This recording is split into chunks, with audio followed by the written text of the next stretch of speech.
Yo mga guy, welcome sa biyahe ni Boo. Today, gagawa tayo ng preset sa Matribox 2 Pro. Ah, Actually, ang dami nagme-message talaga na mga users na-encourage natin bumili ng Matribox 2 Pro.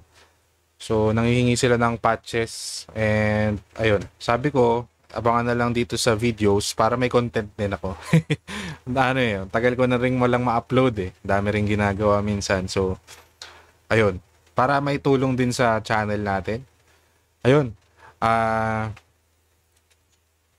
Hindi talaga ako nagpi-preset or nagpa-patches kadalasan. Usually ano lang ako naka-stamp mode tapos na-adjust ko na lang habang tumutugtog sa live or sa recording. Pero ayun, try natin ngayon para may masave na rin tayo mga patches dito sa natin, sa Matribox natin. Konti lang yung mga patches ko dito tapos usually naman to mga in-adjust ko lang din while playing live. So hindi ko talaga yan maipasa sa iba kasi baka hindi rin maganda yung labas. Pero ayun, gawa tayo. Ito, from scratch, 0-0. May nanghingi sa atin si Sir Boki. Ang pangalan niya sa Messenger, shoutout. Hindi ko alam ang real name niya. Pero try natin, sabi niya, variety ang tugtugan niya. Kailangan niya ng clean drive. Hindi ko alam kung clean na medyo may drive ba yun. Pero gawa na lang tayo ng clean na may overdrive. Tapos rhythm distortion and lead tone. Dito sa video na to, start muna natin dun sa clean drive. Sige, gawa tayo from scratch. Tapos nagtatanong din siya about sa paggawa ng preset dito sa Matribox 2 Pro. So ayan, makikita natin ngayon kung paano gawin. Ito, dito sa PC, usually sa PC ako mas madali. Mas madali kasi. So i-connect mo na siya via USB. Tapos download mo to Matribox 2 Pro sa website ng Sonic Cake. Ayan, open mo naman. Automatic naman na yan magko-connect. Tapos, ayan. Ayan na yung makikita mo. Ayan na yung interface niya. Tapos, usually, pag gagawa ako ng tone, ang inuuna ko ay amp and cab. Or IR, kadalasan ako. Pero dito pa, gusto ko rin ipakita sa inyo na hindi naman talaga required yung IR. Yung mga cab, stock cab ng mga effects natin, hindi lang sa Matribox 2 Pro, pati sa mga ibang effects. Useful din naman yan. Maganda rin na rin ang pagkakagawa ng mga dyan, guitar effects company dyan. So ayan, amp and cab, gawa tayo. Hindi naka-auto match yung cab natin sa pagkakaalala ko, pero i-match na lang natin.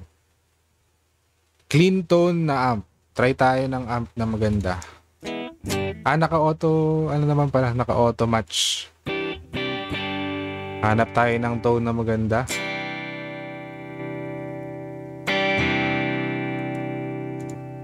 Naka-humbucker nga pala tayo na PRS, so pang-humbuck yung magawa natin. Though pwede rin naman i-tweak yan for single coils. Ano ba? Eto, matchless. Maganda to pang clean mga guy. Matchless, yung super clean sa Matribox nakalagay super CL. Matchless, based sa matchless na amp. So mga church guitar players, pati sa mga session sa US, madalas naka-matchless eh. So ayan, try natin. Ayan dinig na dinig mo yung tone ng gitara. Medyo mahina lang siya, so ang gagawin natin sa cab ba, ano ba ito? Hindi. Volume, taas natin volume.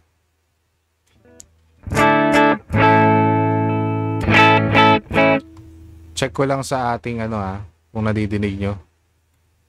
OBS. Malakas na pala sa OBS.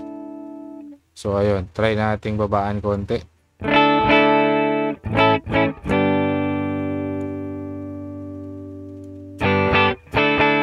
Ayan. Tapos ang matchless, kulang siya sa bass, so dadagdagan mo siya. Ako ang usually pa-check ko, yung pagka yung naka-bridge pickup ka na, meron pa rin siyang konti, though bawas na. Ayan. Tapos pag neck pickup mo, yung bass, clear pa rin dapat yung tunog. So magdadagdag tayo ngayon ng treble. Ang matchless, ma-mid na siya. So, pwede mo siyang iwan sa flat or ikaw bahala kung anong gusto mong saktong mid frequency na naririnig mo.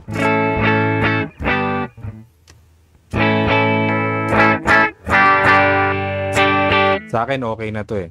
Tapos, ayan. So, may amp and cab ka na, di ba? Presence, try nating dagdagan ng low mid siguro. Pag presence, medyo binabaan mo, may magka-cut siya ng high mid. Yan.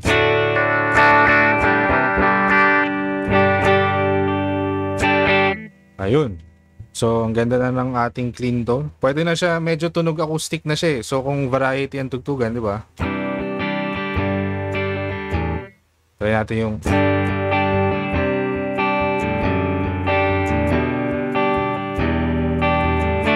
Pwede na siya eh, di ba? Kung wala kayong acoustic. So, ayan. Tapos, usually ako nag-a-add ako ng compressor. Para lang balance yung signal na pumapasok. Gusto ko yung compressor 3D dito sa Matribox 2 Pro kasi hindi siya masyadong nakaka-affect ng tone dahil may blend knob siya. Ayan. Medyo tinataas ko yung threshold, konti lang. And ratio, konti lang din. Tapos yung attack, syempre, para umepekto agad yung compressor. Yung tone and blend, iniiwan ko sa gitna. Para hindi siya masyadong maka-apekto sa tone. Kasi pang-compress lang naman ng signal yan. Ayan yung original tone. Pag ginamitan mo ng compressor, same tone pa rin pero may epekto sa sustain and sa levels nung bawat notes na pumapasok do sa Matribox. Ayan, di ba? Tapos, next na ginagawa ko, nag-a-add na ako ng reverb na gusto ko. Hindi naman kailangan ganito gaya, pero yan lang yung preference ko. Ayan, reverb. So, kung variety, hindi naman masyadong kailangan ng ambient na reverb talaga. Pwede na yung plate na. Ako gusto ko kasi mababa lang yung mix. Tapos, medyo mataas yung decay ng konti lang. Ayan, parang nasa likod lang siya.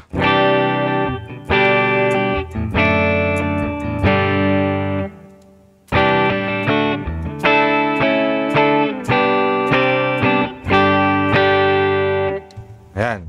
Tapos, ginagawa kong next, nag-a-add na ako ng overdrive. Pwede natin gawa.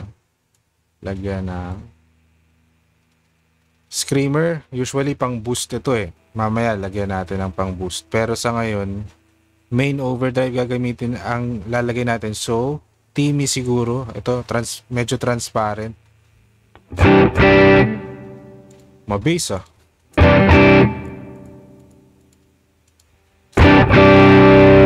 So, ayan. Buti may bass dito. So, pwede natin i-cut.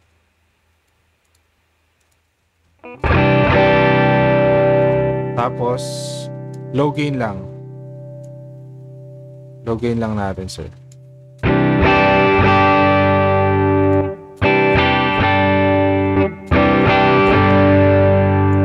Taas natin konti yung volume.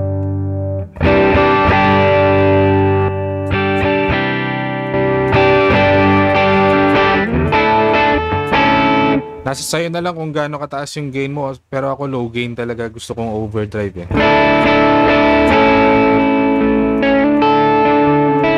Yung dinig na dinig mo pa rin yung tone nung clean tone mo, di ba?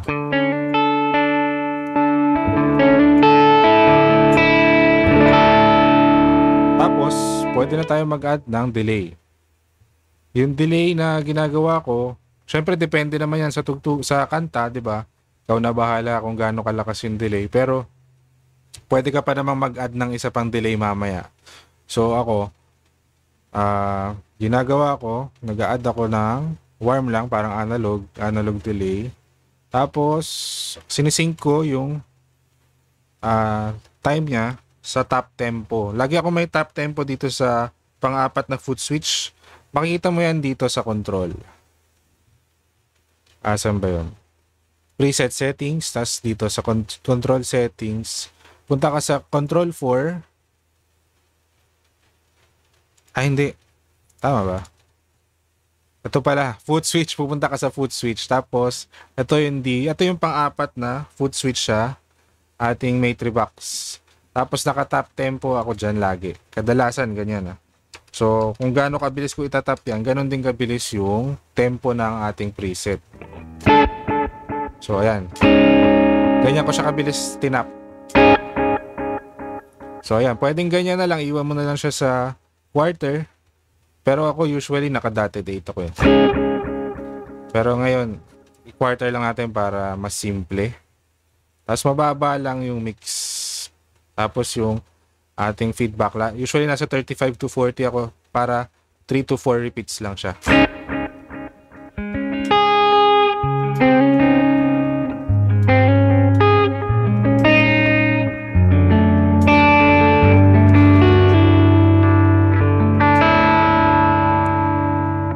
Ayan, so meron ka ng ganyan. Pwede mong mamaya tayo mag-assign sa foot switch. So, ayun. Tapos, pwede din tayo mag-add ng modulation. So, sa show band, usually chorus, no? Or phaser. Or tremolo. Pero sa ngayon, chorus na lang muna ilagay natin. Try lang na muna natin.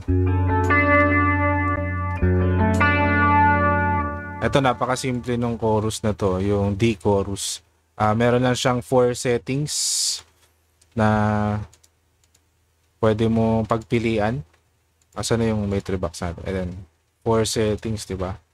Try natin yung ibang setting.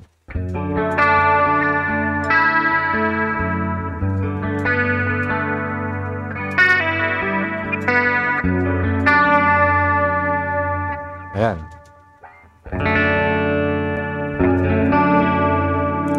Maganda yung chorus. Tapos, ga-add na ako ng pang-boost ng ating overdrive. So, screamer, binababa ko lang yung gain. Mataas yung tone, usually binababa ko lang sa flat.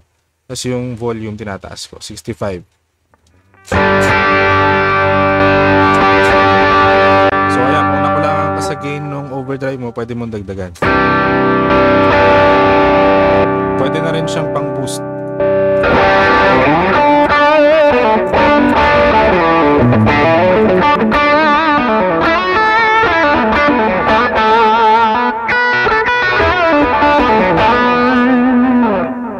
Tapos yan. So, ito pwede na itong pang main rig kung tutuusin, di ba? Pwede ka pa mag-add ng delay, reverb, ko bahala, or ng iba pang modulation.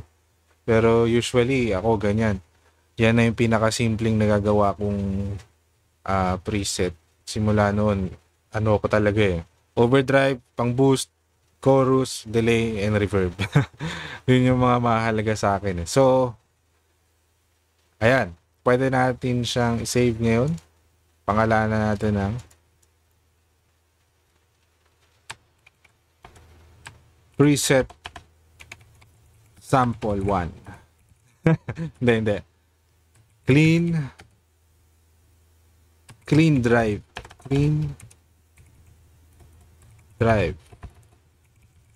Matchless. Kulang na yung ating mat na lang. Kulang na yung pwedeng ilagay na characters. Ayan. So may pwede pala pwede pa natin siyang i-assign sa foot switch yung ating mga nilagay na overdrive. Hindi pala kita yung isang window kanina. Ito, papakita ko sa inyo. Ito yung sinasabi kong preset settings. Hindi nakita kanina. Ayan, lumabas na. Hindi pala kita sa ating recording kanina. Ayan. Ito yung sinasabi ko na may top tempo. Bale, i-click mo tong preset settings. Pag kinlik mo, lalabas tong Ito, lalabas tong preset settings na yan. So, ayan, pwede ka na mag-add dito sa foot switch ng top tempo. Tapos, pwede ka rin bumalik sa control settings para ma-assign mo yung control 1, 2 to 4, foot switch 1, 2 to 4 na pang on-off ng effects blocks. So, ayan, yung control 1, pwede natin siyang ilagay dito sa pang boost natin. Ito yun. Ito yun. Masa na yun? Ito siya. Tapos, yung control 2, pwede nating pang on-off ng overdrive. Check mo lang siya dito. Tapos control 3, pwede na natin siya, siguro ilagay na lang natin siya sa chorus. Ayan. Para naka ano na lang to, naka always on tong delay and reverb.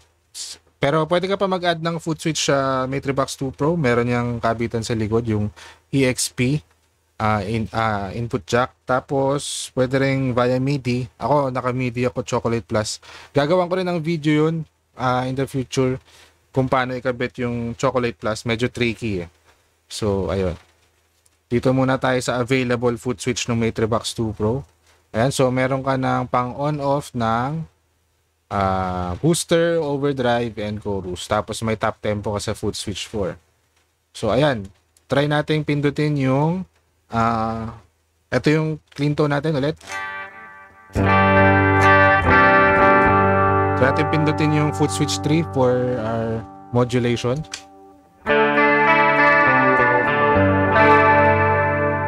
Tapos, off natin. Try natin pindutin yung foot switch 2 for our overdrive.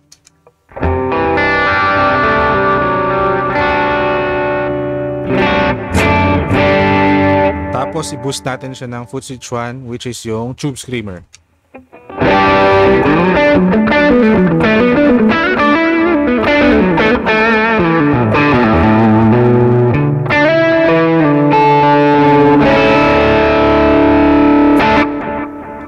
Ayun.